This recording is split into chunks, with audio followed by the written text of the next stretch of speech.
En la sesión de hoy lo que vamos a ver son aspectos muy generales del derecho procesal fiscal, porque realmente el intentar englobar dentro de una hora todo el contenido de la materia procesal fiscal resultaría imposible. Entonces, lo que vamos a buscar mediante esta hora que vamos a estar aquí juntos es desarrollar los puntos más importantes. Como ustedes habrán visto dentro del temario, tenemos 4 puntos muy importantes en los cuales yo decidí elaborar el tronco del derecho procesal fiscal. Estos son el tema de la visita domiciliaria, vamos a explicar qué es el crédito fiscal, el recurso de revocación y el juicio contencioso administrativo. En este orden de ideas, esos 4 puntos son la base sobre la cual hay que desarrollar obviamente durante mucho tiempo más, pero la base en la cual vamos a estar trabajando esta hora. Entonces, para comenzar, vamos a acercarnos un poco al pizarrón para que podamos analizar la base de lo que vamos a estudiar el día de hoy. ¿De dónde surge el derecho procesal fiscal? Pues de la necesidad de que los contribuyentes o los gobernados como nosotros podamos tener un medio de defensa, un medio para combatir los actos fiscales o administrativos, que es la rama que engloba al fiscal, y tengamos este medio de defensa a nuestro alcance. El día de hoy vamos a conocerlo un poquito más a fondo. ¿Por qué yo tendría la necesidad, en primer lugar, de defenderme de una autoridad fiscal? Es una pregunta que hay que resolver en primera instancia. Pues uno, porque emite un acto que me causa molestia. Pero ¿dónde surge este acto? Vamos a comenzar desde un aspecto que se llama hecho generador. El hecho generador está dentro de la parte del derecho fiscal 1 y básicamente tiene que ver con aquella situación, aquella hipótesis jurídica que va a dar vida a la aplicación de una norma fiscal. Vamos a ver un ejemplo enseguida, pero quédense con el tema de que el hecho generador es lo que le da vida al derecho fiscal. Después del hecho generador vamos a tener un cumplimiento, o en este caso, incumplimiento de parte de los gobernados o del contribuyente, y hablando específicamente en materia fiscal. ¿Por qué incumplimiento? Porque si hubiera cumplimiento no tendríamos necesidad de defendernos de los actos fiscales, o tal vez sí. Ahorita analizamos esa parte. Después del incumplimiento, lo que nosotros tendríamos son las famosas facultades de comprobación. Estas facultades de comprobación son exclusivas de la autoridad administrativa. ¿Qué quiere decir? Que la autoridad fiscal nos va a revisar si efectivamente estamos llevando a cabo lo que la ley nos impone hacer. Si hay algún incumplimiento, algún error, mediante estas facultades la autoridad lo va a detectar y entonces va a proceder. Entonces ya tenemos un hecho generador que le da vida a la materia fiscal, un incumplimiento, que debiera ser un cumplimiento de parte del contribuyente, y la revisión de la autoridad. Ya estamos en el punto donde la autoridad ya me cachó, ya está analizando si estoy dando ese cumplimiento, y lo siguiente que vamos a tener es una resolución, porque la autoridad no nada más me va a revisar para emitir una determinante en la cual me diga, incumpliste en A, B, C, te toca pagarme tanto dinero. Vamos a ver los conceptos por los cuales nos pueden emitir una determinante o una resolución de carácter fiscal, pero ya estamos en el peor de los escenarios. La autoridad ya me revisó, si incumplí y tenemos una resolución desfavorable para nosotros, tenemos que pagar. ¿Qué sigue de aquí? Ahora sí viene la defensa. El primer medio de defensa que vamos a tener es una defensa administrativa.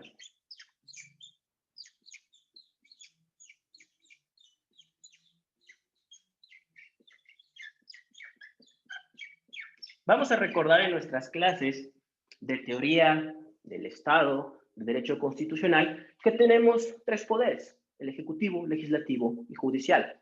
Es una mentira que estén totalmente separados, ya que, por ejemplo, aquí estoy hablando de una defensa administrativa, cuando lo natural o lo que conocemos nosotros mayormente es una defensa del tipo judicial. ¿Pero qué creen? Que esa viene después de la defensa administrativa. Puede ser en lugar de, pero ahorita vamos a analizar esa parte de que podemos optar por no aplicar la defensa administrativa e irnos directamente a una defensa judicial. ¿Por qué? Porque en la defensa administrativa estamos ante la propia autoridad fiscal combatiendo el acto que nos causa alguna molestia. Y en la defensa judicial no estamos ante la autoridad administrativa, estamos ante un órgano jurisdiccional que ahorita le vamos a poner nombre y apellido, ¿vale? Entonces, esta es la secuencia que nosotros tenemos para llegar al tema de la defensa fiscal, que como yo les comentaba, inicia a partir de las defensas que tenemos. Pero les había prometido que les iba a explicar esta parte ya con nombres y con un ejemplo mucho más claro. Hecho generador. Vamos a ponerle un nombre al hecho generador. Juan cobra honorarios. Juan es un abogado, como ustedes y como yo, que se dedica a litigar y se le ocurre cobrar honorarios y que se los depositen a su cuenta bancaria. ¿Cuál es el hecho generador?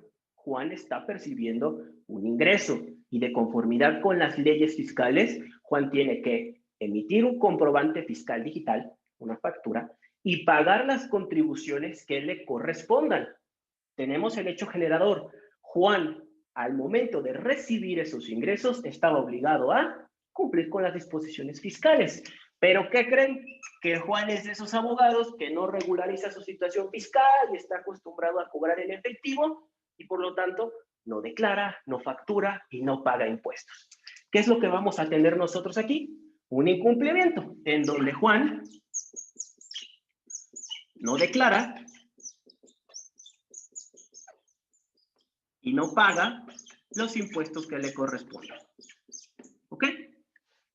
¿Pero qué creen? Que la autoridad fiscal, a través de los sistemas que tiene para revisar si nosotros estamos cumpliendo o no estas facultades de comprobación que están en el artículo 42 del Código Fiscal de la Federación, se da cuenta de que Juan recibió depósitos y transferencias durante todo un año y que él dice que no tiene ingresos y que él ni siquiera está dado de alta en el Registro Federal de Contribuyentes con alguna actividad. Entonces, la autoridad fiscal le dice, ¿sabes qué, Juan?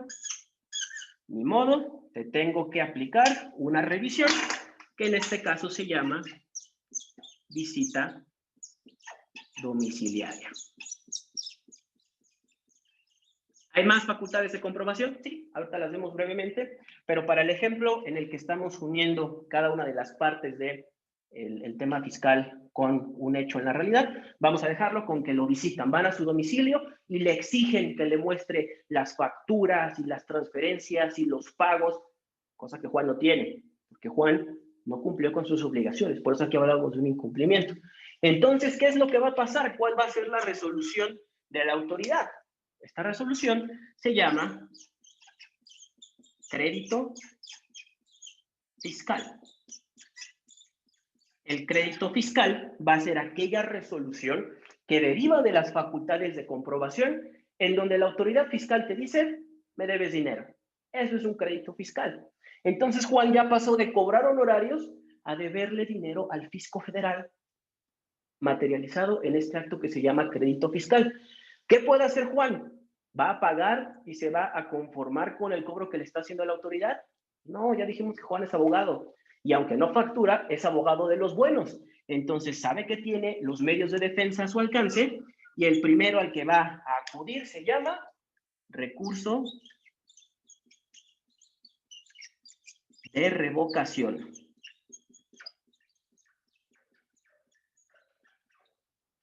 Juan presenta su recurso en el cual se está inconformando con el crédito fiscal y expone los argumentos por los cuales él no debe ese dinero. Son patadas de ahogado porque no cumplió, lo sabemos todos. Pero dentro de su escrito él está manifestando causales de fondo y de forma que a lo mejor pudieran pegar. ¿Pero qué creen? Que pierde el recurso de revocación, la autoridad confirma su resolución, ahora explicamos esa parte, y Juan tiene que acudir a esta segunda instancia, segunda oportunidad, si así le queremos decir, que se llama juicio contencioso administrativo. El juicio contencioso administrativo va a ser otra oportunidad para que Juan vaya con un juez, con un miembro del Poder Judicial, entre comillas, y le diga, yo estoy inconforme con esta resolución al recurso de revocación. ¿Ok? Eso es secuencialmente lo que sucede dentro de la defensa fiscal, dentro del derecho procesal fiscal. De nada serviría que entráramos de lleno a estudiar recurso de revocación y juicio contencioso si no tenemos estas bases previas que se ven dentro del derecho fiscal 1, parte del derecho sustantivo en el que vamos a analizar, obviamente, cuándo tengo que pagar impuestos, cuál es la disposición fiscal que me aplica cuando yo tributo por honorarios. ¿Cómo se desarrolla una visita domiciliaria? Si yo no tengo esas bases iniciales de fiscal 1, pues no voy a poder entender de dónde deriva el crédito fiscal y por qué lo puedo combatir a través de estos dos mecanismos de defensa para los contribuyentes, ¿vale? Entonces, dentro de esta secuencia que les estoy exponiendo, ¿tienen alguna duda? La pueden poner en el chat y si no, vamos a proseguir con el siguiente tema. Mientras si ustedes me escriben ahí en el chat si tienen alguna duda, vamos a aclarar que nuestro temario abarca desde aquí, visita domiciliaria, crédito fiscal, recurso de revocación y juicio contencioso administrativo. Nos estamos saltando estas dos partes que son, repito, materia sustantiva, en la cual deberíamos conocer en qué momento se causan los impuestos. Pero si no hay dudas, pasamos al tema de los 4 puntos que traemos por desarrollar dentro de nuestro temario para la clase del día de hoy. Les voy a dar un momentito para que puedan apreciar la secuencia de manera libre y lo voy a borrar para poder continuar con la exposición, ¿vale? Si tienen alguna duda, por ahí me la van dejando en el chat y con gusto la resolvemos, no hay ningún problema. Vamos entonces a pasar con el primer tema de la visita domiciliaria o las facultades de la autoridad para hablar un poquito más de manera genérica y que no nos quedemos con que lo único que puede hacer una autoridad fiscal es irme a visitar a mi domicilio, porque esta idea es totalmente errónea. La autoridad fiscal, como toda autoridad, ustedes sabrán en temas penales, las facultades que tiene el Ministerio Público para investigar delitos, pues en materia fiscal también el SAT, el Servicio de Administración Tributaria, tiene facultades para revisar que estemos dando el debido cumplimiento a las disposiciones fiscales. ¿Cuándo se impone el crédito fiscal? Nos dice Alex, se impone, vamos a ver, en el caso de la visita domiciliaria, tiene que ser 6 meses a partir de el acta final. Si te ejercen otra facultad de comprobación, van a variar los tiempos, pero ahorita vemos la regla general. ¿En qué parte entra el abogado en defensa? Eso es buenísima. ¿Vieron la secuencia que teníamos desarrollada? A los abogados nos hablan para la defensa cuando ya están en crédito fiscal, cuando la autoridad ya le está cobrando. ¿Y cuándo creen que sería lo ideal? No cuando estoy evadiendo mis obligaciones fiscales, sino cuando voy a empezar a tributar en algún régimen. Eso se llama planeación fiscal. La planeación fiscal es diferente de la defensa fiscal porque en la planeación desde el paso 1, desde Juan cobra honorarios, estamos planeando y proyectando cómo va a cumplir con sus obligaciones para que no lo revisen. En la defensa fiscal lo que estamos haciendo es, bueno, pues ya se cayó el niño al pozo, hay que taparlo. Ya me llegaron a revisar, ya vieron que incumplí, ahora quiero un abogado para que me defienda. Eso es lo lamentable de las situaciones fiscales y lo acertado de su pregunta, compañero. El abogado debería de entrar, un fiscalista, desde el tema de planeación fiscal, desde que vas a empezar a tributar, no después cuando ya tienes la bronca de un crédito fiscal o de un cobro de la autoridad. Es más, ni siquiera cuando te están visitando, porque cuando te están visitando es que ya detectaron que hay algo malo, y si hay algo malo es que no tuviste una debida planeación o que tuviste incumplimientos. Vamos a poner el peor de los casos. Tuviste un planeador fiscal y aún así te llegan a revisar. No pasa nada. Tienes todos los elementos para demostrar que sí diste cumplimiento y el asunto se muere ahí, en la revisión, porque el SAT va a revisar y va a decir, pues no encontré nada, porque tu situación fiscal estuvo bien planteada. ¿Aplica en cualquier régimen? Sí, aplica para personas físicas y morales. Las facultades de comprobación son para todos. ¿Qué tipo de sanciones incurre en caso de no pagar? En caso de no pagar, te van a embargar. Lo que puedes hacer para evitar el pago es irte al recurso de revocación para que no te puedan embargar ya que se suspende la ejecución del acto. Y en juicio también puedes solicitar la suspensión del acto garantizando el interés fiscal, es decir, vas a pagar para que no te embarguen. Pero sí, esa es la consecuencia más importante. Yo he vivido embargos en vivo y en directo y la autoridad fiscal se lleva hasta los escritorios de los lugares de trabajo, ¿vale? Parece que ya no hay más preguntas, vamos a continuar con el tema. Entonces, vamos a hablar en específico de la visita domiciliaria, pero para eso debemos de estar bien conscientes cuáles son las facultades de comprobación de las que hablábamos. No únicamente tenemos la visita domiciliaria, y no me gustaría que se fueran de esta clase con la idea de que la autoridad solamente pueda acudir a mi domicilio y revisar mis documentos. Eso es totalmente equivocado. Vamos a tener más facultades que la autoridad puede ejercer. Una, y la más conocida junto con la visita domiciliaria, se llama revisión de gabinete. En esta facultad de comprobación, la autoridad te va a pedir que tú lleves los documentos a sus oficinas. No te va a decir que te va a visitar, es al revés de la visita. En la visita es yo voy a tu domicilio a revisarte, en la revisión de gabinete es tú me la tienes que traer hasta mi oficina para demostrar que sí estás cumpliendo. Otra de las facultades de comprobación, revisión electrónica. A raíz de la facturación electrónica, la autoridad ya tiene medios para revisarte sin que le entregues un solo documento. Y te puede revisar a través de las propias facturas que tú estás emitiendo y cargando en el sistema junto con tus declaraciones. ¿Vale? La tercera, en materia de aduanas, te puede realizar revisiones de mercancías para verificar que se cumpla con los temas de importación y de exportación y demás, que no se cometa delito como de contrabando. Y finalmente, la que vamos a atender el día de hoy se llama visita domiciliaria.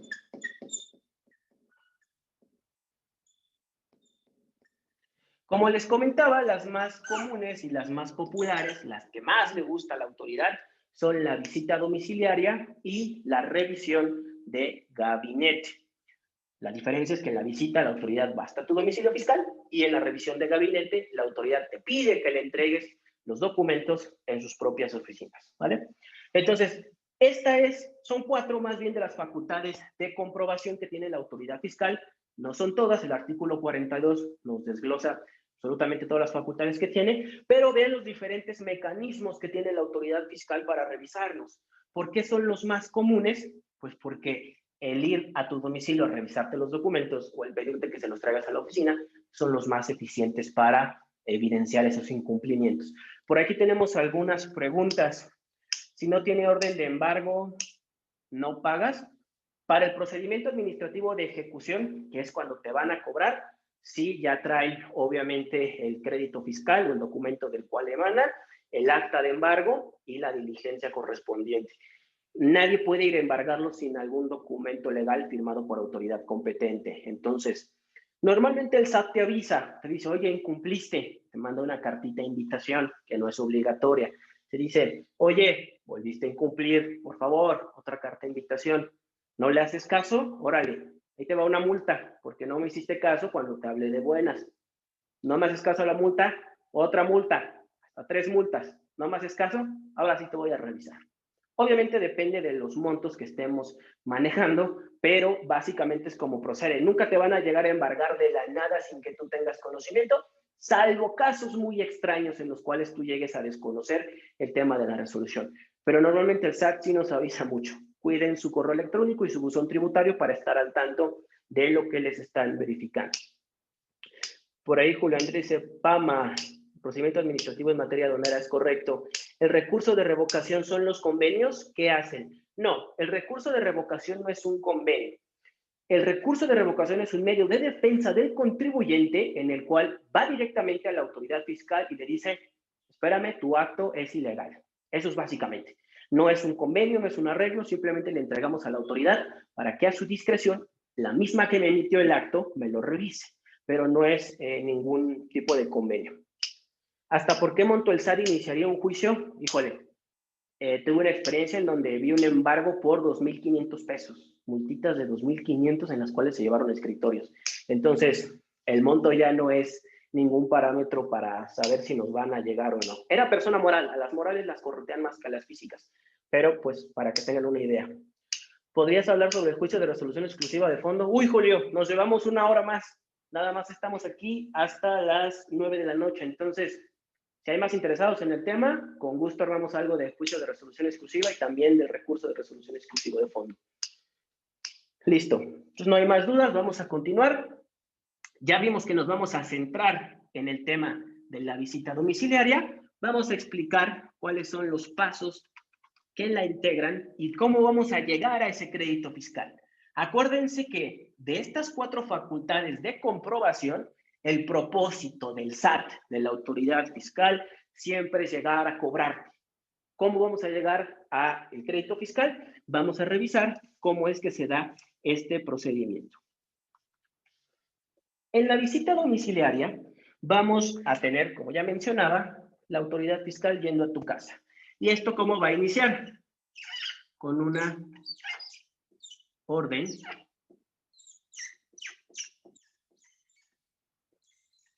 de visita. En esta orden de visita, la autoridad nos va a detallar a quién estoy revisando, por qué te estoy revisando, cuál es el incumplimiento que yo estoy detectando y qué es lo que quiero encontrar. La orden de visita tiene que contener el domicilio, la fecha y demás, y el momento en el que inicia es vital, por lo que vamos a ver en unos momentitos más. Pero tengan en cuenta que la orden de visita es el acto por medio del cual se inicia una visita domiciliaria y es importantísimo, ¿ok? Después de la orden de visita, vamos a tener las famosas actas, que tienen como característica principal estar circunstanciadas. ¿Qué quiere decir un acta circunstanciada, abogados? Que se va a detallar de cabo a rabo todo lo que se realice en esa diligencia. Se va a detallar qué le pedí al contribuyente, qué me entregó, qué no me entregó, quiénes fueron las personas que fueron a visitarte, a revisar tu documentación, a qué hora llegamos, quién nos atendió, las características del edificio, del domicilio y demás. Estas actas se consideran circunstanciadas porque dan detalle de cada circunstancia que acontece durante la visita. Y vamos a tener estas actas parciales, porque la visita se puede desarrollar durante una o más diligencias en los cuales los funcionarios de la autoridad fiscal van a estar acudiendo a tu domicilio a revisarte, ¿ok? Obviamente, si tenemos estas actas, vamos a tener una última acta parcial y vamos a tener el acta final.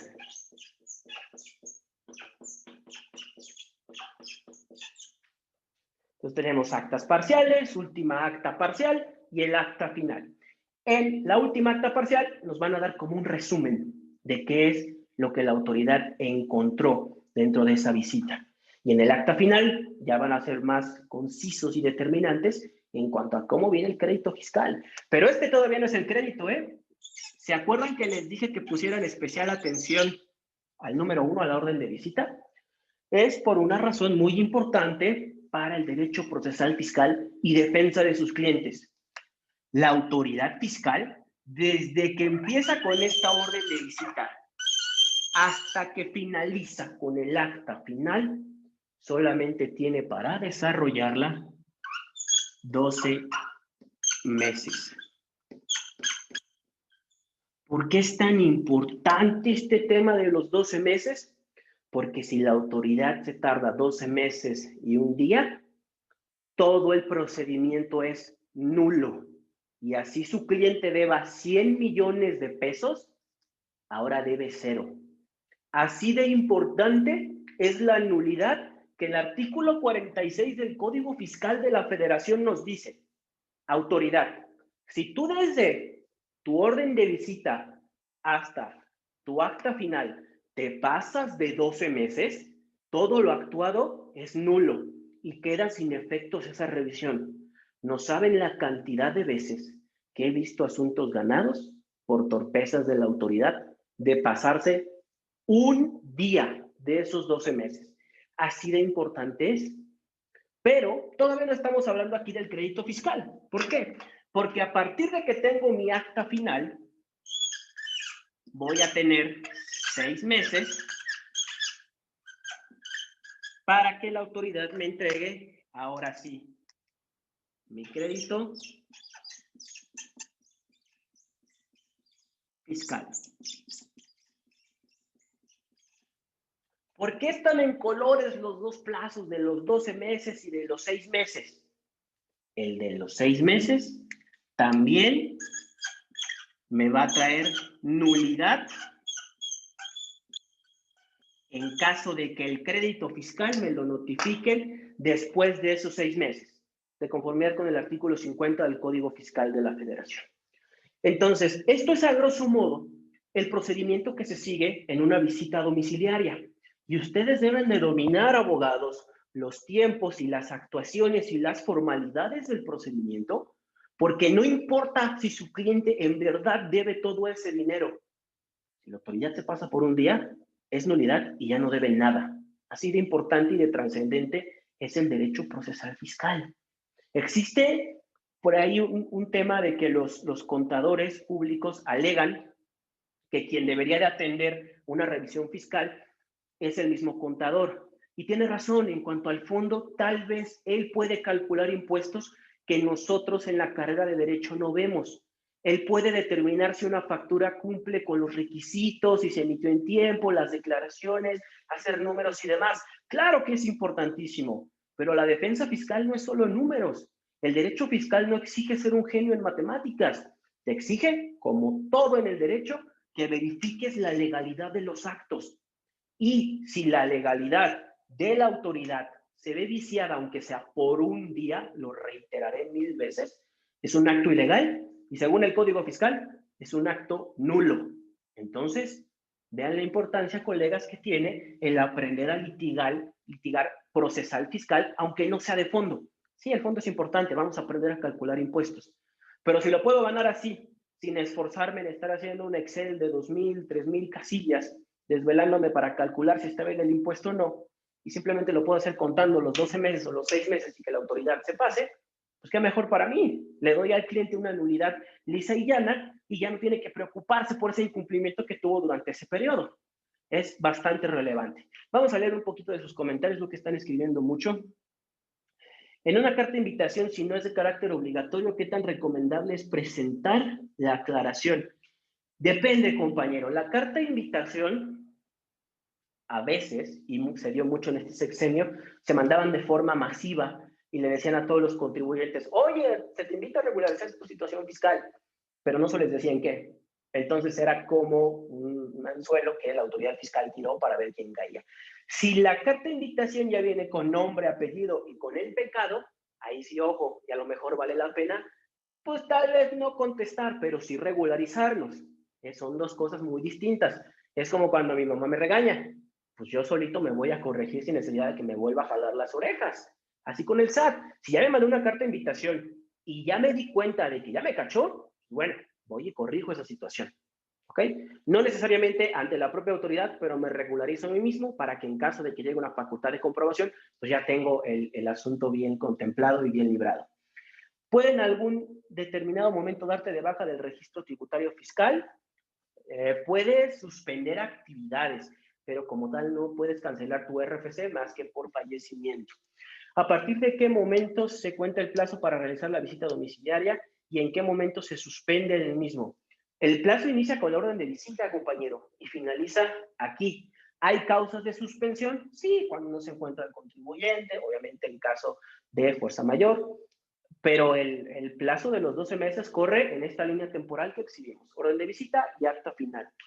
¿En qué consiste el oficio de observaciones y qué diferencia tiene con el acta final? El oficio de observaciones es en la revisión de gabinete. es otra de las facultades que vimos, tiene un desarrollo similar, pero en el oficio de observaciones vas a tener 20 días para resolver las observaciones, que el SAT te esté dando dentro de ese oficio. Si se pasa de 12 meses la autoridad, ¿cómo se anula el acto? Qué buena pregunta, Ana. Se pasa de 12 meses, me lo notifica los 12 meses más un día. ¿Yo qué hago? ¿Cómo me defiendo? Pues al momento de combatir el crédito fiscal a través de mis medios de defensa, voy a hacer valer caducidad. ¿De qué? De las facultades de autoridad para emitir mi crédito fiscal porque se pasó de los 12 meses que marca el 46. En caso de ser jubilado del Estado, se sigue pagando impuestos. En las pensiones, hasta donde yo tengo entendido, no son objeto de impuesto. Yo puedo ser pensionado y recibir ingresos de otras fuentes. Por ejemplo, ya tengo 65 años, pero sigo dando clases y cobro honorarios por esas clases. Obviamente sigo siendo sujeto de tributación. Depende del concepto al que se refiera, compañero. ¿Pueden fincarte un crédito fiscal sin que te visiten? Sí, a través de una revisión electrónica, por ejemplo. Si es correcto, abogado, fui auditor fiscal y corteando al contribuyente. Tal así con que la dice 12 meses, en realidad son 8 por días festivos. Lamentable y presión para nosotros. Nos llevamos una auditoría, son 12 por auditor. El compañero estuvo del lado de los malos, ahí correteándonos a nosotros, los pobres gobernados, pero es una función que el Estado debe de ejercer. Repito, si todos fuéramos cumplidos y hubiera una debida cultura fiscal, pues no tendría que estarnos correteando la autoridad. ¿Qué días se consideran para contabilizar los 12 meses de lunes a viernes o los 7 de la semana? Todos. Cuando nos habla de meses, son todos. Si inicia el 7 de diciembre, tiene que finalizar el 7 de diciembre del siguiente año. Ahí no hay días hábiles para la autoridad. Para el contribuyente, sí, para el cumplimiento que se le da, sí. Bien. Vamos a continuar entonces. Ya quedó claro el tema de la visita domiciliaria. Llegamos a un crédito fiscal, ¿vale? Quiero mostrarles un crédito fiscal que no derivó de una orden de visita, sino que es una contribución local que todos conocemos, que es el predial. Lo que les quiero mostrar dentro de este documento es cómo se integra un crédito fiscal y sobre todo hacer conciencia y meter un poquito de miedo, ¿por qué no?, sobre las consecuencias de incumplir con el pago de nuestras contribuciones.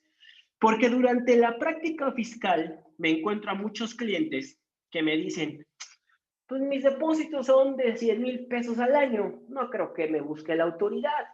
O, ay, ¿cuánto impuesto me puede tocar pagar por 100,000 pesitos que no declare? No creo que suceda nada. Ese tipo de manifestaciones son muy atrevidas, por lo que les voy a mostrar ahorita. Un crédito fiscal, entonces, ¿qué es? La determinación de la autoridad fiscal de que le debes dinero. ¿Por qué conceptos le puedes deber? Vamos a verlo a continuación dentro de la computadora.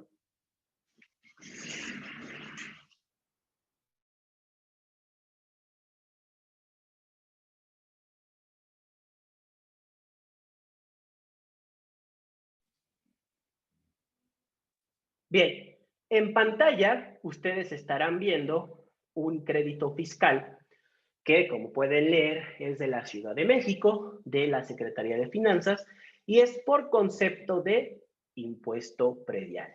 ¿Ok? Les había comentado que era un impuesto local y que lo quería analizar precisamente porque nos evidencia esta parte que les digo de lo ridículo que pueden ser los adeudos con la autoridad fiscal. Vamos a tener entonces, está recortado para mostrar únicamente las partes importantes. El SAT me está diciendo, perdón, la Secretaría de Finanzas me está diciendo cuánto impuesto predial debo. 280,000 pesos. Quiero que tengan este número en la cabeza porque vamos a ver en cuánto termina. Yo tengo un adeudo de puro predial de 280,000 pesos. ¿Por qué concepto? Por concepto de contribuciones omitidas. Esto es, tenías que pagar este impuesto y no cumpliste. Muy sencillo, ¿no? 280,000 pesos. Pero resulta que accesorio a este tema de los impuestos, voy a tener otro concepto muy bonito que se llama actualización. ¿Qué es la actualización? Oye, contribuyente, fíjate que esos 200,000 pesos, cuando tú me los debías, pues era 2017, 2018, y no valía lo mismo que lo que valen 200,000 pesos ahorita. Entonces, te voy a hacer la actualización de esa cantidad. Esto es, vamos a traer a valor real el tema de tu adeudo. ¿Y cuánto suma? Pues échale 51,000 pesitos adicionales al adeudo de predial que ya tenías. Oye, pero fíjate que aparte, al incumplir, te voy a aplicar una tasa de recargos, que son como los intereses que yo cobro cuando te pasas de lanza y no cumples con tus obligaciones. Los recargos son justamente el detalle que tenemos aquí y como podemos ver son 200,000 pesos más. Casi la misma cantidad que yo tenía ya deudada por puro predial, ¿eh? Pero ¿qué crees, contribuyente? Que aparte de el impuesto predial que me debías, aparte de las actualizaciones de ese impuesto y aparte de los recargos que me debes, te voy a multar. ¿Y qué crees? Que te voy a multar con 168,000 pesos. ¿Por qué? Por omitir el pago del impuesto predial. Las multas, las actualizaciones y los recargos son accesorias al impuesto que yo deba. Por eso les digo, ¿cuánto puedo deber por 100,000 pesitos? Bueno, en este caso, la contribuyente debía 280,000 pesitos, ¿recuerdan? Pues resulta que su crédito fiscal al final queda en un total de 702,000 pesos cuando habíamos partido de 280,000. Prácticamente se triplicó el impuesto adeudado. ¿Por qué? Por estos conceptos que acabamos de revisar. Entonces, colegas, un crédito fiscal no va a ser una cosa de burla, no va a ser una cosa que nosotros podamos dar por hecho que no va a tener consecuencias. Es un acto de autoridad donde me va a cobrar hasta el monto real de cuánto valía en aquel entonces el dinero. Esos 280 ya no valen lo mismo, ahí te van 50,000 más. Me debes intereses, me debes mis recargos, 201,000 pesos más. Y te voy a multar por cada declaración, por cada pago que no hiciste, 168,000 pesos. Un total de deuda de 702,000 pesos. Entonces, compañeros, no subestimemos la mano fiscalizadora del Estado. Como ya vimos, se puede hasta triplicar un adeudo que según nosotros en principio, pues no iba a ser tan grave. Vamos a desarrollar una cultura fiscal, una cultura de las contribuciones adecuada para que, pues si bien vamos a buscar siempre pagar menos impuestos, vamos a hacerlo de forma legal, vamos a jugar con las mismas reglas que el SAT y la autoridad fiscal, que los legisladores nos van poniendo a través de sus disposiciones. Si lo hacemos así, no tendremos problema, únicamente demostrar que nos estamos ajustando a lo que nos están dando, ¿vale? Vamos a revisar si tienen alguna duda.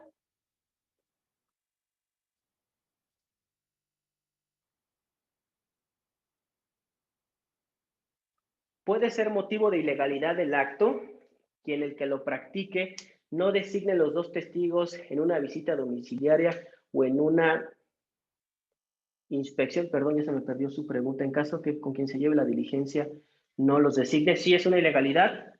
Es correcto, usted lo acaba de decir, soy contador y falta cultura fiscal. Es correcto pagar solo los últimos 5 ejercicios fiscales, suponiendo que debo desde el año 2000 y en ese caso, predio y la deuda quedará condonada. Justamente es uno de los argumentos que hicimos valer, el tema de que ya habían transcurrido más de 5 años, porque eso no lo mencionamos, pero la autoridad tiene facultades para revisar y para determinar mis adeudos hasta 5 años al pasado. Entonces, lo que yo haga ahorita me va a afectar hasta el 2026. ¿Es válido argumentarlo? Sí, fue uno de los conceptos que hicimos valer en el recurso de revocación. Qué buena pregunta. Mi pregunta era sobre si teniendo pensión sobre ellas tiene que pagar impuestos o deja de pagar. No, le tendrían que dar dentro de su recibo por el pago de la pensión y hasta donde yo recuerdo no está grabado con impuestos el pago de una pensión. ¿Qué pasa si en una cuenta caen más de 400,000 entre SPE y efectivo y nunca han ido al SAT? 400,000 mensuales, compañera Edith. Dato cultural, arriba de 15,000 pesos en efectivo depositados a una misma persona, la Comisión Nacional Bancaria y de Valores le da aviso a la autoridad fiscal de que estamos teniendo esos movimientos. Entonces, cuidado, ¿qué va a pasar? Puede ser que el SAT le realice una revisión y le pida comprobar el origen de ese dinero. Porque no sabemos, a lo mejor los 400,000 son donaciones de su mamá o de su papá, que están exentas de impuestos según el artículo 93 de la Ley del Impuesto sobre la Renta. No lo sabemos, tal vez ese es el caso, pero si no lo es, le aconsejo una planeación fiscal de aquí en adelante para intentar cubrir eso que ya pasó, pero mejorar los mecanismos de cómo vamos a manejar ese dinero de aquí en adelante. Eso es lo que se puede rezar y rezar para que no nos lleguen a revisar con las manos en la puerta. En el caso del impuesto predial, igual inicia con cualquiera de las facultades. No, esta al ser una contribución local, debe regirse por el Código Fiscal de la Ciudad de México. En este caso, lo que vimos de la visita domiciliaria está en el Código Fiscal de la Federación, porque es para impuestos federales, el predial es local.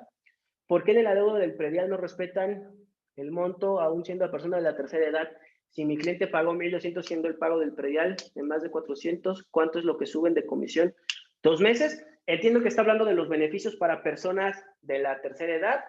Así es, en nuestro caso en concreto, también lo vamos a alegar. Sí realizó algunos pagos con descuento, pero lo que estamos defendiendo nosotros es sobre todo la cuestión de la caducidad en los 5 años, el tema de que los recargos están calculados por más de 5 años y otras cuestiones de fondo que estamos haciendo valor.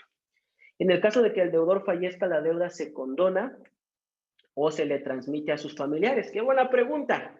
En materia sucesoria, aunque yo me muera, ni siquiera así me deja en paz la autoridad fiscal.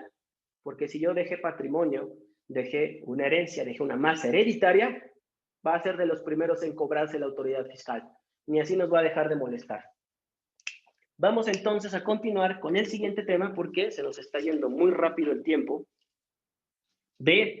El crédito fiscal ya quedó especificado, qué partes lo integran, porque no es bueno suponer que una cantidad pequeña no me va a traer grandes consecuencias. Y vamos de vuelta al pizarrón para analizar ahora el recurso de revocación. ¿Tiene oportunidad de cambiar de cámaras? Listo. Entonces ya tenemos el crédito fiscal que acabamos de revisar, ¿vale? Un acto en el cual la autoridad me está diciendo, me debes dinero por estos 4 conceptos que ya vimos en pantalla. Mencionábamos que no nos vamos a quedar de brazos cruzados, que vamos a combatir esta determinante. ¿Y cómo lo vamos a hacer? Por 2 vías. O bien un recurso de revocación o juicio contencioso administrativo. Vamos a explicar las 2 figuras, pero vamos primero con el recurso de revocación, ¿vale? Así se abrevia. El recurso de revocación, como ya comentábamos previamente, va a ser el medio de defensa a través del cual el contribuyente, el gobernado, va a inconformarse con este crédito fiscal y le va a decir a la autoridad, estás mal, este crédito es ilegal. Pongan atención a lo que dije, le va a decir a la misma autoridad. No estamos en un juicio todavía. El recurso de revocación es un medio de defensa administrativo porque voy a ir ante el propio SAT, ante la propia Secretaría de Finanzas, ante la autoridad que me haya emitido el acto, a la que me regañó y me quiere cobrar, y le voy a decir que está mal en su determinación. ¿Ok? Entonces, en el crédito fiscal ya determinado, yo acudo ante la misma autoridad y le voy a decir, ¿sabes qué? Tu determinante está mal y por lo tanto yo hago valer mi recurso de revocación. Pero, abogados, conocen procesal civil, procesal mercantil. Para todo hay plazos. Yo, para poder inconformarme con una resolución fiscal, voy a tener un plazo de 30 días. Y aquí, compañero, no son meses completos, son días hábiles para nosotros los contribuyentes. ¿Ok? Estos 30 días son lo que yo voy a tener para preparar mi estrategia de defensa y hablarle a mi abogado fiscalista, que es buenísimo, para poder combatir ese acto. Dentro de este recurso de revocación, lo más natural es que ya vengan, ya saben el tema de los datos generales, el tema de las pruebas y el tema de mis agravios junto con los hechos. Los agravios son la espina dorsal de mi escrito. Son los razonamientos lógico-jurídicos a través de los cuales le expongo a la autoridad fiscal por qué su resolución está mal. Entonces, abogados, la formulación de agravios aquí es diferente al tema civil, al tema familiar. ¿Qué nos dicen en civil y en familiar? Dame los hechos y yo te doy el derecho. Nada más dime qué pasó y los artículos aplicables y tus pruebas y listo. Señores, en fiscal hay que desarrollar silogismos jurídicos en donde yo le exponga, en este caso a la autoridad fiscal, por qué su resolución es ilegal. Y hay que estructurarlo de una manera coherente y lógica, porque si no, me lo van a desechar, ni siquiera lo van a leer. Sobre todo es importante en juicio. Ahorita explicamos por qué el recurso es un poquito inútil. Pero aquí debe de ir planteada de manera clara mis silogismos y mis razonamientos de por qué esta resolución de la autoridad contraviene X o Y norma. ¿Ok? Concepto importantísimo del derecho fiscal.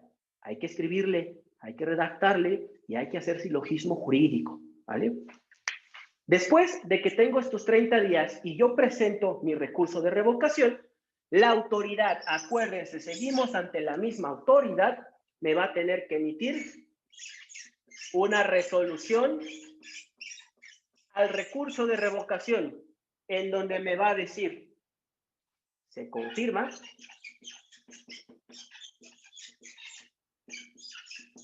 o se revoca principalmente. Esas son las dos sopas más importantes.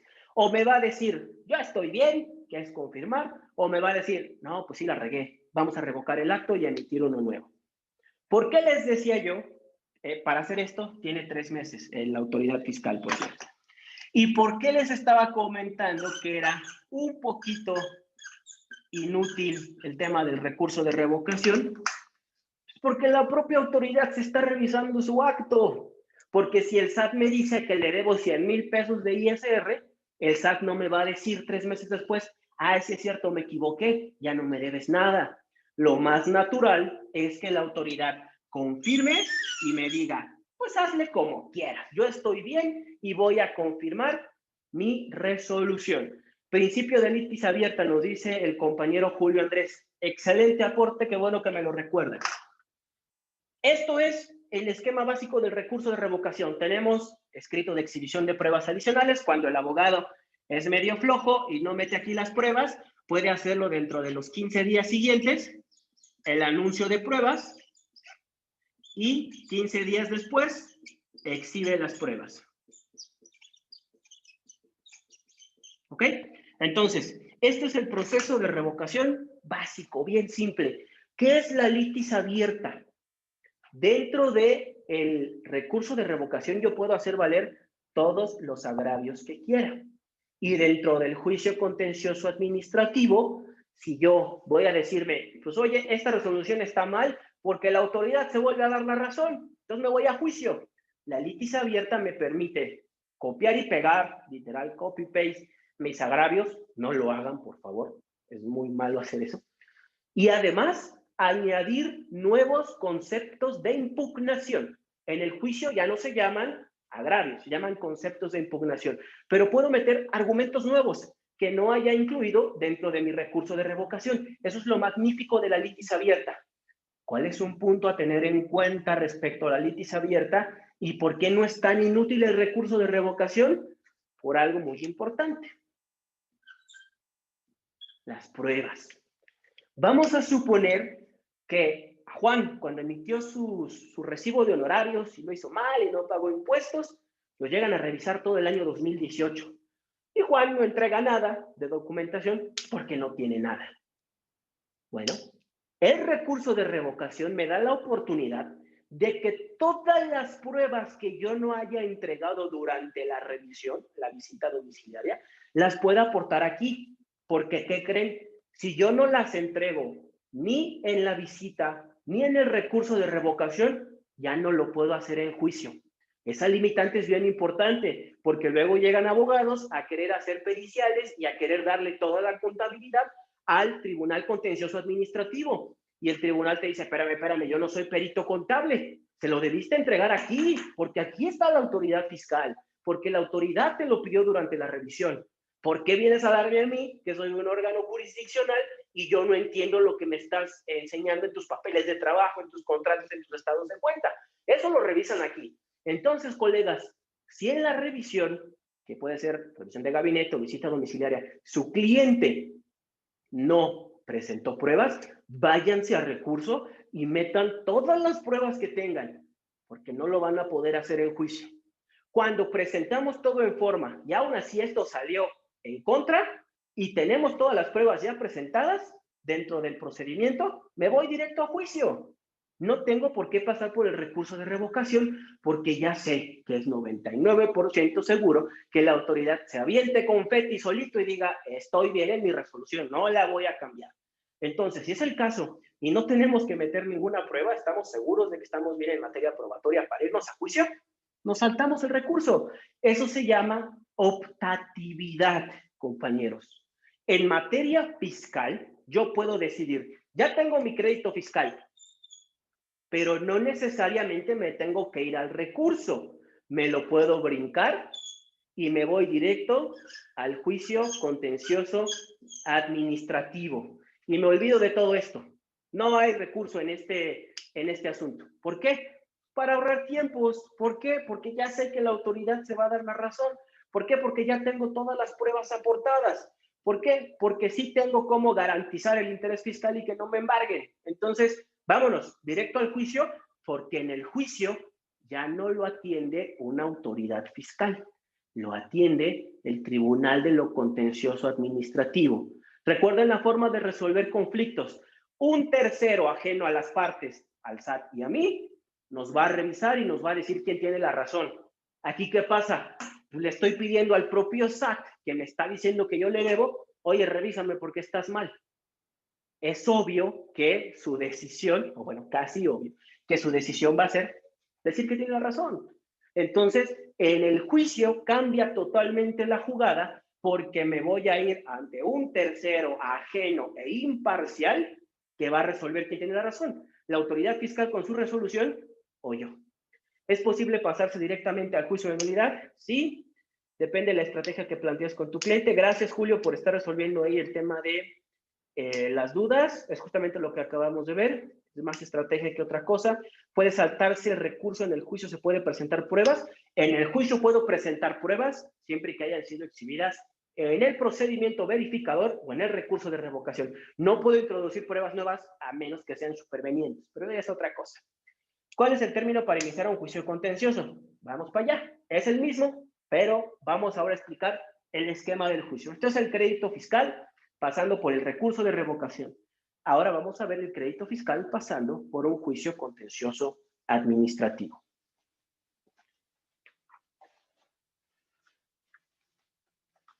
Si tienen dudas, pueden irlas escribiendo ahí en el chat, por favor, que las vamos a atender todas. Y por ahí el compañero Julio, muchas gracias, nos está apoyando resolviéndolas en texto. Entonces, las que no alcance a ver, por ahí igual ya tienen una respuesta del colega Julio.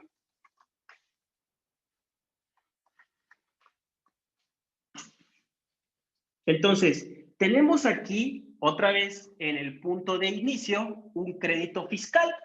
Pero ¿qué creen? Que también puede ser que tenga aquí de inicio no solo el crédito, sino la resolución al recurso de revocación. Y voy a combatir las dos a través de un juicio contencioso administrativo. ¿Vale? Si yo decido saltarme el recurso de revocación, entonces pues no estaría combatiendo esta resolución, no existiría, porque estoy directamente ante el crédito fiscal. Vamos a leer un poquito más de dudas. ¿Para irse directo al juicio implica garantizar el crédito? Sí. En recurso de revocación, no. Pero en juicio sí tengo que garantizar el interés fiscal.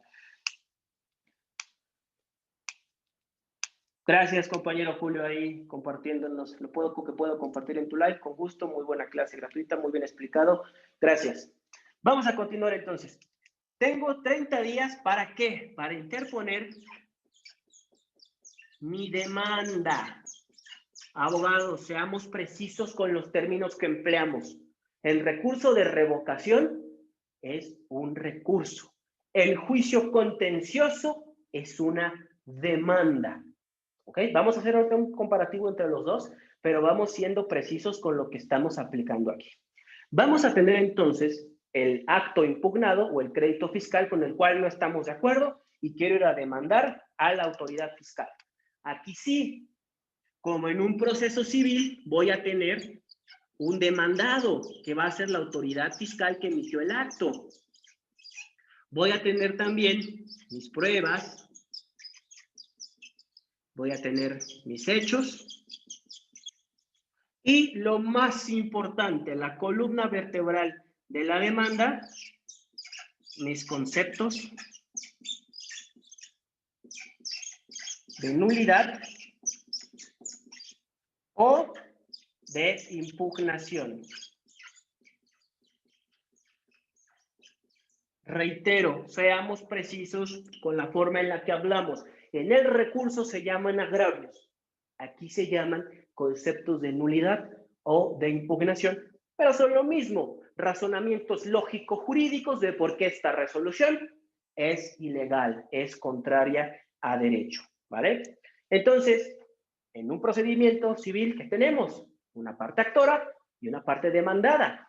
Yo interpongo mi demanda y tiene la autoridad, obviamente, la obligación de contestar a esa demanda. Y por equidad procesal, también va a tener para la contestación 30 días. 30 días después de que le notifican mi demanda, la autoridad contesta con sus argumentos de por qué su resolución sí es legal, ¿vale? Después podemos tener ampliación a la demanda, que ya es un poquito meternos más al fondo, no es la intención, pero básicamente yo puedo ampliar la demanda en 10 días cuando me hagan conocer hechos que yo no sabía, cuando yo desconozco el crédito fiscal y cuando me contestan, me enseñan el adeudo, el crédito fiscal, pues tengo 10 días para poder ampliar y realizar esos conceptos de impugnación que pues no podía hacer aquí porque no conocía la demanda. Son estrategias que también se manejan para sacar a la autoridad de sus plazos, pero quédense con el procedimiento ordinario. Presento demanda, contestan demanda y después ¿qué? Tenemos 5 días para el cierre de instrucción y 5 días para alegatos. Los alegatos en materia fiscal, colegas, y esto me gusta enfatizarlo mucho para los compañeros fiscalistas que van empezando, tienen que ser razonamientos jurídicos que se desprendan de A, de mi demanda, y de B. Por favor, perdamos esa costumbre de que en los alegatos copio y pego mi escrito inicial de demanda. Es horrible, es una práctica procesal horrible y no se debe realizar. En los alegatos yo voy a decir, a ver, yo en mi escrito te dije en mi argumento 1 que X y lo acredité con las pruebas tal, tal y tal. Y la autoridad me contestó a esto que Y, pero no lo demostró por X, X y X. Entonces, yo tengo la razón.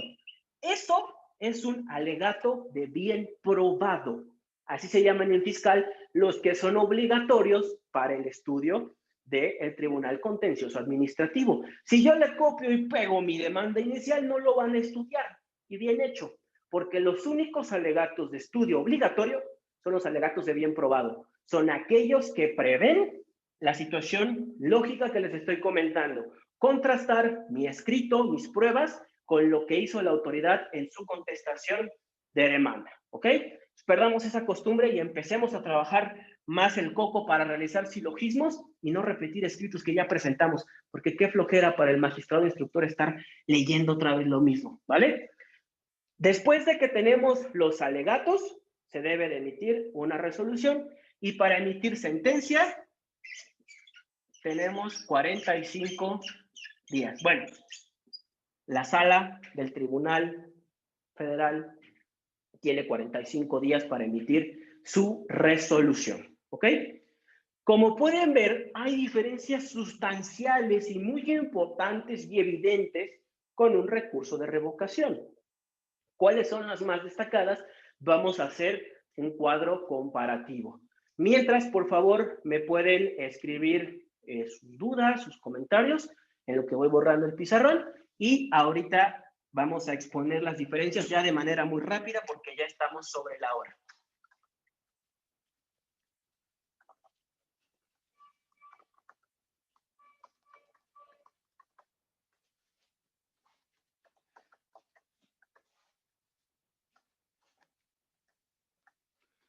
Como les comentaba al inicio, intenté sintetizar el procesal fiscal en 4 temas, lo cual pues vieron que es imposible, porque van saliendo por ahí aristas y conceptos que pues no están previstos, pero que tenemos por la práctica. Entonces, obviamente cada uno de estos temas merecería 1 hora y hasta más para dar ejemplos de conceptos de nulidad, de agravios, cómo formularlos, un taller para que sepamos realizar ese silogismo jurídico del cual hablamos tanto en materia fiscal, pero hice el mejor esfuerzo por exponer de manera sintetizada estos elementos que para mí son la base del derecho procesal fiscal.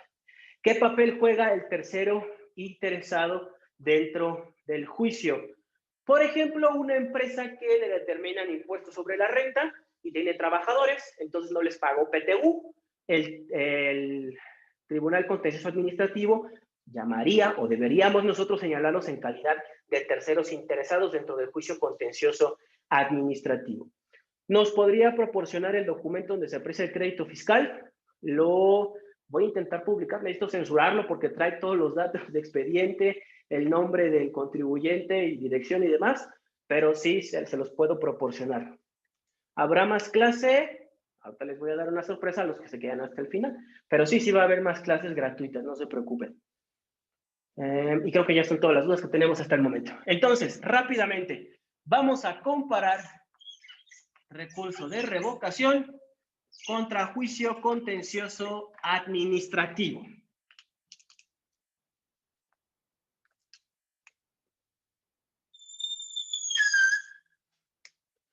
Primera diferencia totalmente relevante. El recurso de revocación se tramita ante la propia autoridad fiscal. Juicio contencioso administrativo se tramita ante la sala del Tribunal Federal de Justicia Administrativa. Concepto súper importante que se deben de llevar. Tercero, ajeno al pleito. En recurso de revocación estoy contra el mismo o presentando mi recurso, mi medio de defensa, ante el mismo que me determinó el acto de molestia. Juicio contencioso, me voy con un tercero para que él resuelva. ¿Ok? Esta es la número 1. Número 2.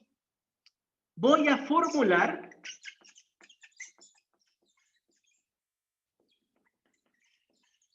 agravios.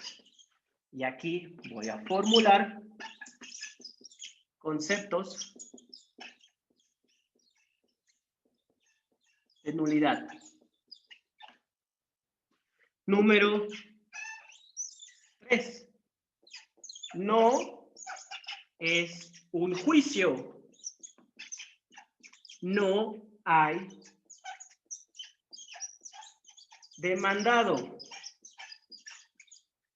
Y aquí, si es un juicio, yo contra la autoridad.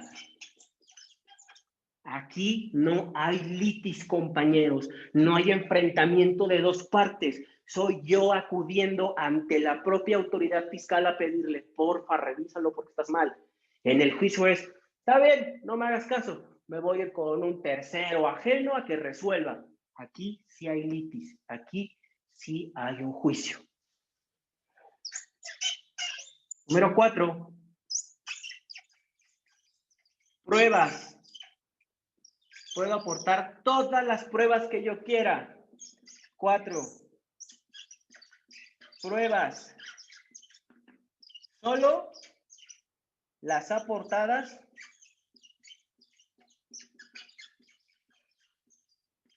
en facultades de comprobación o recurso de revocación. Creo que de esa manera queda evidenciado la naturaleza y las diferencias sustanciales entre estas dos figuras. ¿Ok? En el recurso de revocación tenemos sí un medio de defensa en el cual voy a pedirle a la propia autoridad que revise y un juicio contencioso en el cual voy ante un tercero, ante un juez, como si estuviera en un pleito civil o familiar, para pedirle que revise el actuar de la autoridad. Ahí sí estoy demandando a la autoridad fiscal, ¿vale? El tema de las pruebas dentro del recurso de revocación es quizá el argumento por el cual más veces yo en la práctica me he ido a recurso. ¿Por qué? Porque el cliente no presentó nada y como les dije, me hablan ya que están con el crédito fiscal en la mano. ¿Por qué no me hablan antes? Cuando están constituyendo su empresa o van a empezar a facturar. Una planeación fiscal les evita todos estos problemas. Entonces, cuando ya estamos en el recurso y no tenemos pruebas, hay que meter todas las que se puedan, porque en juicio no me las van a aceptar, a menos de que ya hayan sido exhibidas previamente dentro de estos otros dos mecanismos, la revisión y el tema del recurso de revocación, ¿vale? Los SPEIs también deben de pagar impuestos. Todo ingreso, aunque ustedes cobren en efectivo, guiño, guiño, deben de pagar impuestos. Es muy común que les digan, manejen efectivo para que no tengan que pagar impuestos. Todo ingreso que esté dentro de la ley del impuesto sobre la renta debe de pagar impuestos. Hay ingresos exentos, ¿ok? Depende ese SPEI de dónde viene, sería la respuesta correcta. Por ahí hacen mucha burla de que en derecho contestamos mucho depende, pero es que es la verdad. Si usted me dice, ¿los SPEIs pagan impuestos? Pues depende. Si se lo donó su mamá ese dinero, no paga. Si ese SPEI es porque usted es trabajadora o prestó servicios por honorarios, pues sí paga impuestos. Entonces, depende, ¿ok?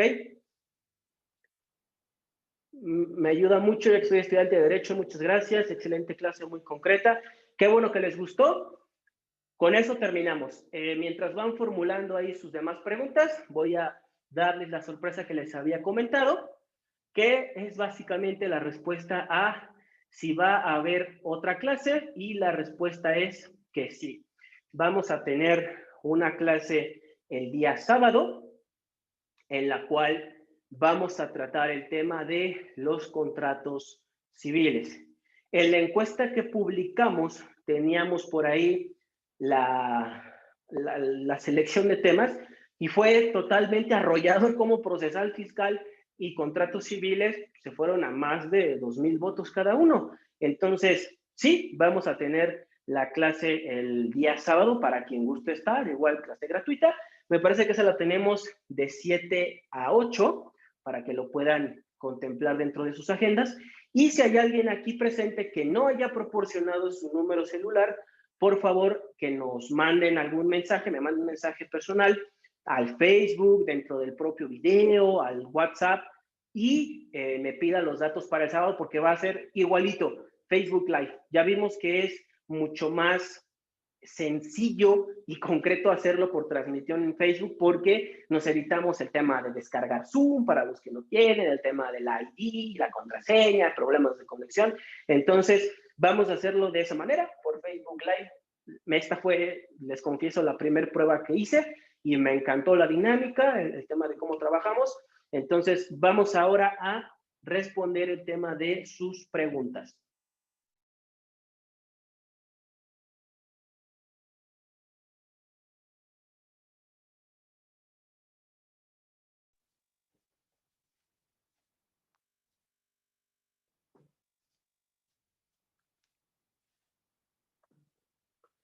Bien, creo que me quedé por aquí.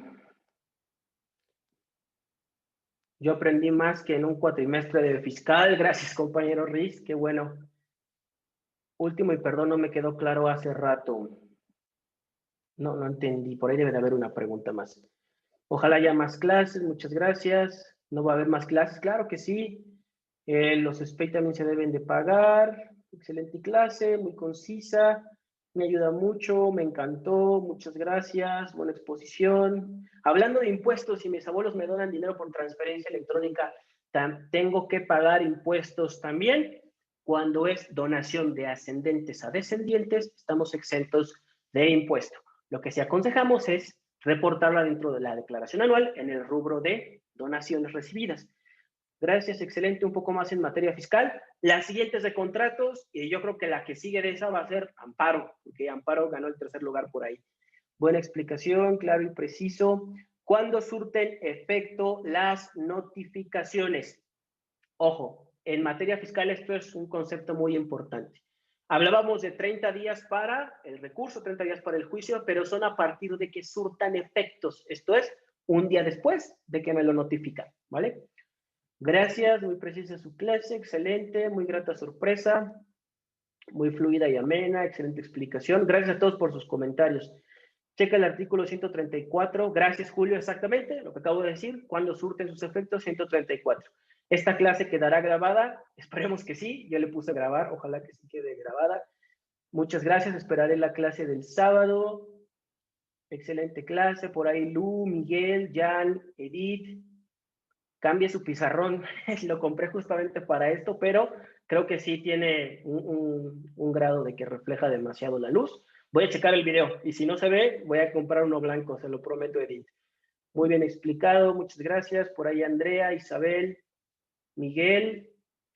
Una pregunta, ¿este video lo va a publicar? Sí, les digo que puse grabar, ojalá que sí. Gracias, abogado. Hago una clase de planeación fiscal, así me voy a llevar 3 horas, pero con gusto. Buena dinámica, muchas gracias. Eva Romina, Godofredo, Paloma, gracias por sus comentarios. ¿Cuál sería la diferencia entre agravios y conceptos de nulidad? El lugar en el que se hacen valer. Son lo mismo, los argumentos lógico-jurídicos mediante los cuales yo voy a controvertir la legalidad de una resolución, pero adquieren nombres diferentes procesalmente. Es como el tema del meme de los que dicen demanda penal o denuncia penal. Sí, pues es que no hay otro tipo de denuncia. Pues sí, está la denuncia testamentaria. Algo así, hay que usar los términos correctos en el lugar donde van. Excelente clase, excelente exposición. Si presento el recurso a partir de la resolución, tengo 30 días para el juicio. Buena pregunta, Betty. Creo que esto quedó explicado, pero ahí va. Yo presento mi recurso y a partir de que me emiten la resolución donde me dicen, yo estoy bien, tengo la razón, tengo los 30 días para el juicio, desde que me notifican, no desde que emiten la resolución, que surta sus efectos la notificación. Estaría genial, tal cual el temario que maneja, esa dinámica. Gracias, José. Justamente el pizarrón es un giro al tema de las presentaciones en PowerPoint que hacíamos antes. No es lo mismo. Entonces quería volver a simular estar en un salón de clases. Ya llevo casi un año fuera de los salones dando por Zoom y el tema de diapositivas ya me tenía un poquito cansado. ¿Qué hay de la fecha cierta LIC? Supongo que se refiere a las documentales públicas, en específico los contratos con fecha cierta. Hay jurisprudencia que dice que un documento privado adquiere fecha cierta con el fallecimiento de una de las partes firmantes o con su ratificación ante notario público. Se ve muy bien el pizarrón, gracias Laura. Isabel, ¿cómo nos suscribimos la clase del sábado? Va a ser igual en transmisión. Si están en el grupo, si me tienen agregado de amigos, si tienen mi número celular a donde les mandé la invitación, ahí les va a llegar igualmente. ¿Un crédito del INVI para construir debe declararse? No, porque no es un ingreso, Mary. Sí se debe de declarar en la cuestión informativa, pero no causa impuesto. Te están prestando dinero. Tu patrimonio no aumenta. Simplemente es un dinero que tienes que devolver. Y de hecho, los créditos hipotecarios, cuando tú pagas intereses, son deducibles en la declaración anual. Puedes hacer más chiquito el impuesto por pagar o incluso que te devuelvan dinero. Muchas gracias. Gracias a Tony, a Gerardo, a Adria, a Lau Ruiz, a Betty, Isabel. Todos muchas gracias por sus comentarios. Igualmente agradezco mucho que estén aquí. Estamos para compartir el conocimiento lo más que se pueda. También ofrecemos servicios, pero también hay que hacer esa parte de contribuir un poquito y poner nuestro granito de arena. Para el concepto de préstamo en SPEI genera impuesto, Sabino. Sí, siempre y cuando sea un préstamo de veras, vas a estar protegido. ¿Y cómo sabemos que es un préstamo de veras? Porque el SPEI dice préstamo, porque el contrato que celebraron es de mutuo, porque el flujo sale de la cuenta de persona A a persona B, pero después regresa de persona B a persona A para pagar el préstamo. Si yo le estoy dando dinero a alguien y nada más le pongo préstamo para no pagar impuestos, me van a llegar a revisar. Y como no tengo esos elementos que te acabo de mencionar, crédito fiscal, porque sí es ingreso. Recurso de revocación igual son 30 días, es correcto. Exacto, que coopere para el pizarrón. No se preocupen. Quiero estar también en su grupo. Gracias por la clase. ¿Quedó grabada? Espero que sí. A mí sí me parece genial el pizarrón. Muchas gracias. Espero me pueda agregar al grupo. No es un grupo. Mándenme su número celular y ahí estoy mandando las invitaciones, los carteles de los webinars. Y como les menciono, el sábado vamos a tener el tema de contratos. Ya los dejo porque nos pasamos por 15 minutos. Efectos fiscales de los contratos. Esa es otra clase aparte, compañero Lascano. El temario que estoy proponiendo para puros contratos está enfocado en civil, pero sí sería muy interesante ver primero los contratos, obviamente estar bien capacitados sobre sus efectos jurídicos y a partir de ahí, ahora sí, a ver el contrato de compraventa y de donación, en qué casos van a generar impuestos sobre la renta, en qué casos genera IVA. Es muchísima información, pero sí lo hacemos. Por ahí ya vi que sí les gustó el pizarrón a casi todos. Voy a revisar, repito. Lo importante, se ve bonito, pero lo importante es que se lea correctamente lo que tenemos escrito. Ya los dejo, me despido de ustedes y les agradezco nuevamente su asistencia a esta clase, que bueno, tuvimos más de 140 personas conectadas. Bueno, que a todos les interese el tema de asistir a una hora de clase, del tema que sea, igual al de contratos, espero la misma asistencia, pero les agradezco mucho. Que tengan una buena noche y nos vemos el sábado a los que nos hagan favor de acompañarnos. Que estén muy bien. Hasta luego.